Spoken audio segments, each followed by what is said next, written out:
আসসালামু আলাইকুম everyone. Eid special পর্বে আজ আপনাদের সাথে শেয়ার করব মুখে লেগে থাকার মতো স্বাদের নবাবী সেমাই। এই সেমাইয়ের রেসিপিটা আজ আমি খুব সহজভাবে তৈরি করেছি।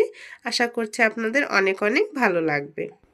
সেমাই তৈরির জন্য এখানে আমি লাচ্ছা সেমাই নিয়েছি। আপনারা যে কোনো ব্র্যান্ডের সেমাই এখানে ইউজ করতে পারেন। এখান থেকে আমি 2 কাপ পরিমাণ সেমাই নিয়েছি। আমি মেজারমেন্ট কাপে 2 কাপ পরিমাণ সেমাই এখানে মেপে নিয়েছি। আপনারা যে পরিমাণ করতে চান সেমাই সেই অনুযায়ী মেজারমেন্টটা করে নেবেন। এবারে চুলায় একটা প্যান বসিয়ে তাতে দিয়ে দিচ্ছি 2 টেবিল চামচ পরিমাণ ঘি। ঘিটা যখন খুব ভালোভাবে গরম হয়ে আসবে তখন এর মধ্যে দিয়ে দিচ্ছি আগে থেকে কুচি করে রাখা বাদাম আর কিশমিশ। এখানে আমি কাজু বাদাম আর কাঠবাদাম নিয়েছি, সাথে কিছুটা কিশমিশও নিয়েছি। বাদাম কিশমিশটা আপনারা আপনাদের পছন্দ মতো বাড়িয়ে বা কমিয়ে দেবেন, এর কোনো নির্দিষ্ট পরিমাণ নেই। এটাকে আমি ভেজে নিচ্ছি, তবে বাদাম আর কিশমিশটাকে পুড়িয়ে ফেলা যাবে না, হালকা করে একটু ঘিয়ের মধ্যে ভেজে নিচ্ছি। এই তো ভাজা হয়ে গিয়েছে। এবার আমি এগুলোকে তেল থেকে উঠিয়ে নিচ্ছি। ওই ঘিয়ের মধ্যেই দিয়ে দিচ্ছি 2 টুকরা দারুচিনি আর 2টা এলাচ। সেমাইটাও দিয়ে দিলাম। এবার মিষ্টির জন্য দিয়ে দিচ্ছি 1/3 কাপ পরিমাণ চিনি। চিনিটা আপনারা আপনাদের পছন্দ মতো বাড়িয়ে বা কমিয়ে নেবেন।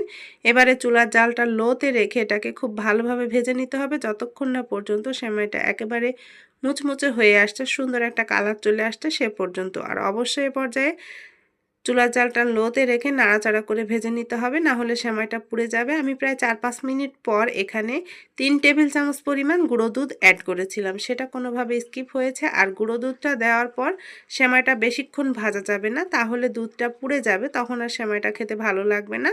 আমার এখানে সেমাইটা একটু লালচে কালার হয়ে গিয়েছে, ভাজার পরিমাণটা বেশি হয়ে গিয়েছে, তবে আপনারা এর আগেই সেমাইটা চুলায় থেকে নামিয়ে নেবেন।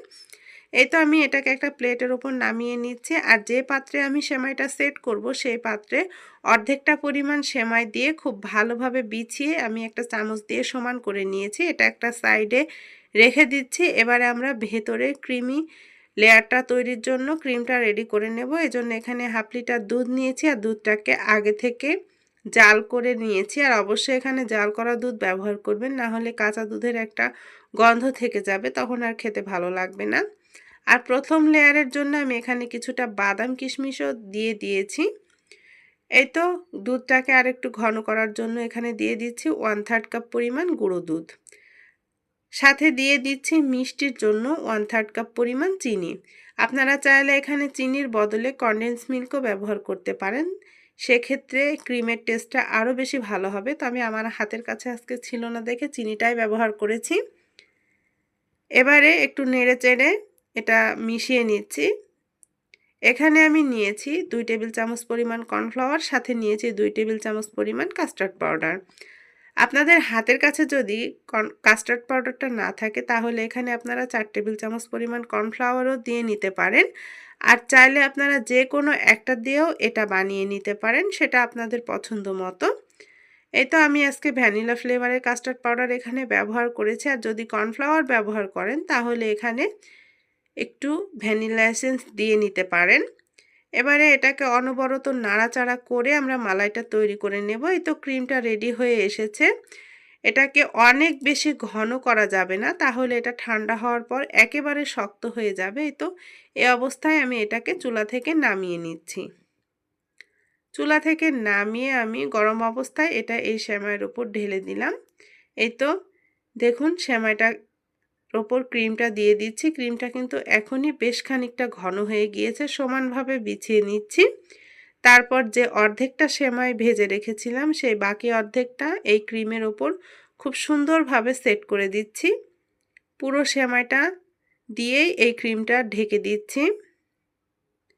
এই তো দেওয়া হয়ে গিয়েছে। এবারে আগে থেকে যে বাদাম কিশমিশগুলো ভেজে রেখেছিলাম সেটা আমি ওপর দিয়ে ছড়িয়ে ডেকোরেশন করে দিচ্ছি।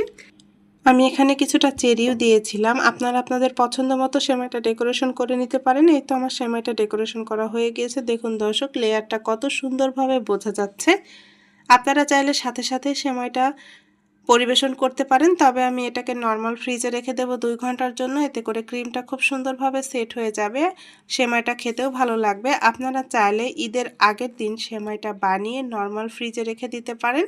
আমি একটা র‍্যাপিং পেপার দিয়ে এটাকে 2 ঘন্টার জন্য নরমাল ফ্রিজে রেখে দিয়েছিলাম। এতে 2 ঘন্টা পর ফ্রিজ থেকে বের করে নিয়েছি। ওপর থেকে আরও কিছুটা বাদাম দিয়ে সাজিয়ে নিচ্ছি। এবার আমি আপনাদেরকে সেমাইটা একটু কেটে দেখাচ্ছি যে ক্রিমটা কত সুন্দরভাবে সেট হয়েছে। একেবারে মুখে দিলেই মিলিয়ে যাবে, এতটা মজার হয়েছিল। এবারের ঈদে একবার হলেও এই নবাবী সেমাইটা ট্রাই করে দেখতে পারেন। আশা করছি আপনাদের অনেক অনেক ভালো লাগবে।